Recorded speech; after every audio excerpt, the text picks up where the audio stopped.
Where might you feel stuck, shut down? And is there a part inside that's quietly losing hope? Easy for us to think those are signs of failure or weakness. But I want to suggest that maybe there's another possibility. That maybe instead you're being asked to grow. The mythologist Joseph Campbell said that vital people vitalize. And I believe that vital leaders vitalize those around them, and when they do, they unleash a powerful, world-changing energy. But first, they have to vitalize themselves. Why? Leaders are being asked to step up in a new way, and the challenges of our world demand that we evolve to meet them. I have had the great pleasure of developing leaders for the past 20 years. And what I have observed is that vital leaders work like nature, and nature works in cycles. Consider what a mushroom does. A mushroom decays dead matter, which then nourishes the rest of the ecosystem. A vital leader opens to their inner ecosystem, and they look in and transform what is not working inside them. Things like outdated assumptions, old emotional scripts, and habits that aren't working anymore. Because these are the things that regularly cause messes in their lives, in their families, and in their workplaces. So just as an animal sheds its skin to grow, when they do this, opportunities open up.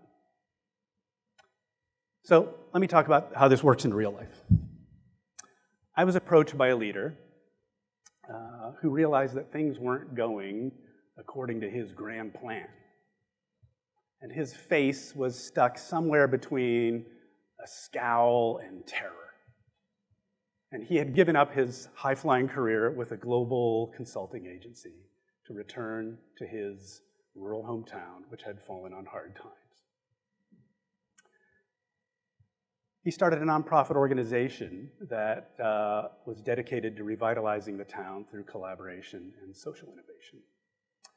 And after a while, he realized that these relationships ended in ashes.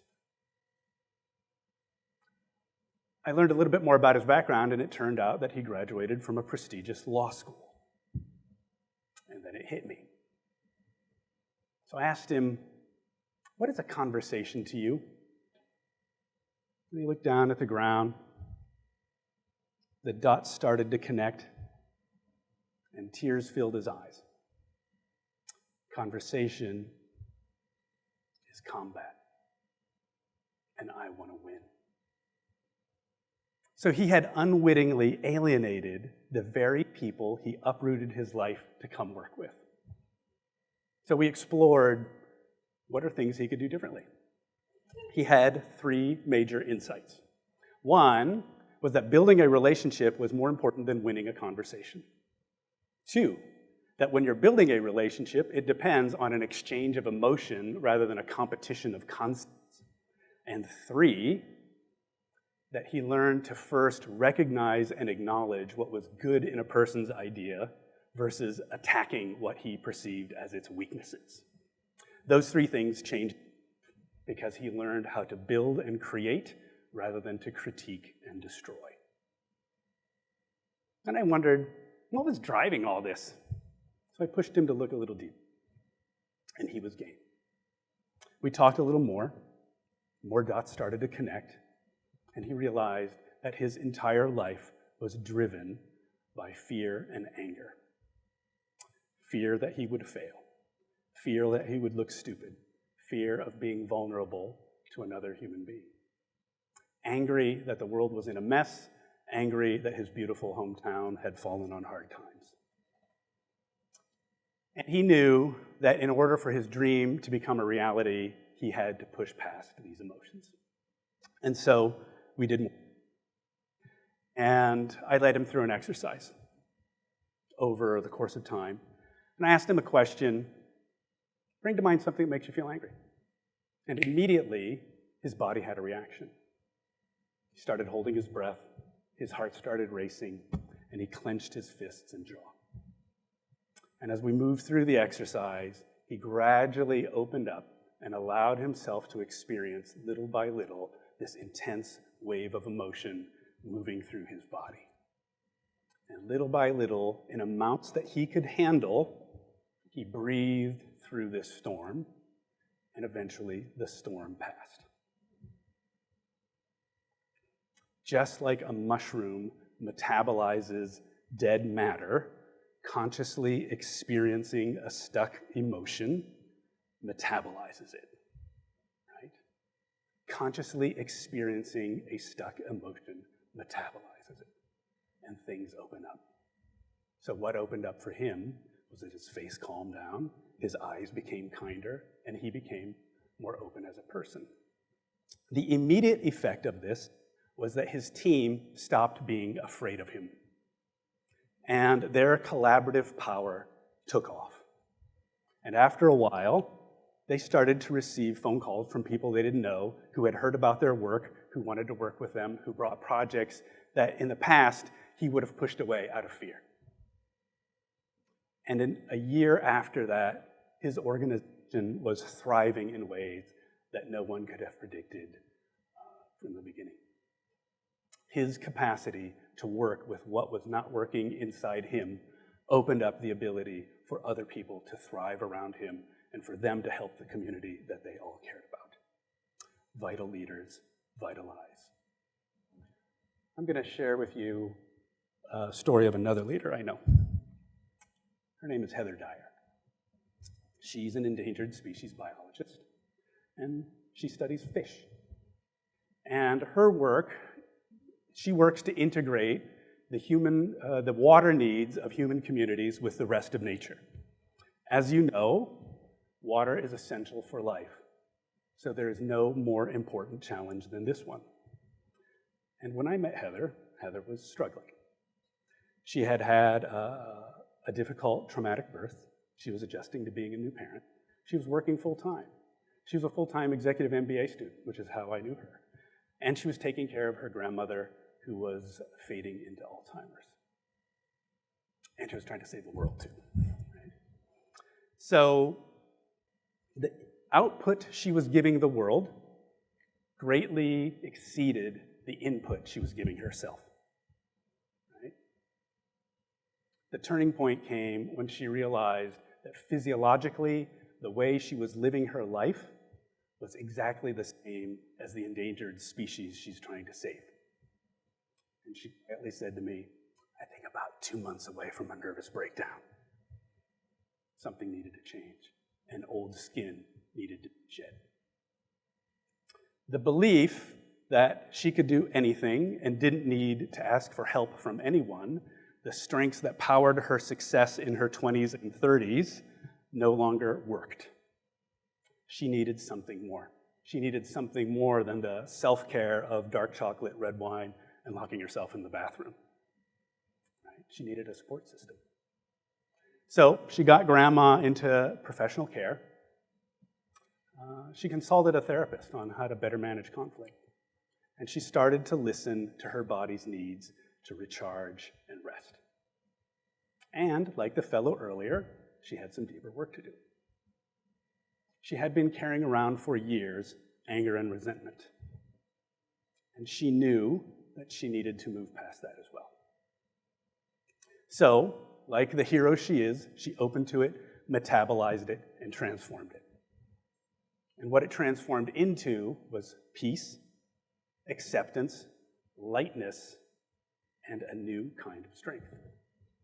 And the result is an amazing transformation. So, I asked her, how did this affect your leadership? And she said, I'm a biologist. I know that we're all interconnected and interdependent. It's all about relationships. starting with the relationship I have with myself. So now I make it a habit, right, of asking people, what do you need? Starting with myself. And like with the other fellow, an internal shift usually corresponds to an external opening. And what opened up for her was the possibility to take on a new role in her organization, which, because of her inner work, she realized she was fully capable and qualified to do. So she went for it. And so, in short order, she catapulted from being the in-house biologist to the first female CEO of her water agency. And the results and accomplishments she has had since then have been nothing but miraculous. She was the architect of a plan to preserve native species as well as human water access. She developed completely new ways of financing 21st century water infrastructure, and she focused her organization so that her people could develop to their fullest personal and professional potential. The result of that was that her agency won an award for creating a healthy workplace. Vital leaders vitalize. I mentioned there was a turning point, and the turning point for her was seeing this slide. Human beings respond to challenge in one of three ways. In the red zone, they shift into high gear.